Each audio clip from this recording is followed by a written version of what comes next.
I'm hurt, dog. Don't ask me if I'm alright. Hell no. Joaquin said dominate, and we not doing it. I put my heart in this, dog. Let's go, man. The U holds up, man. It's here. It's here. It's something special. You see, it's here. You guys knew that when you were putting pen to paper.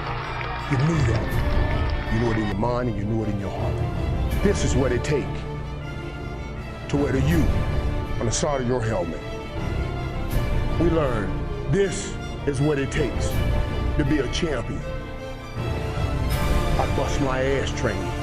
I swear to you, you can't find a person that worked harder than I did because I was scared. I was scared of Eddie Brown and Stanley Shakespeare, the receivers that played before me, saying I didn't carry that they gave me. They gave it to me as a champion. It was my responsibility to make it and keep it that way.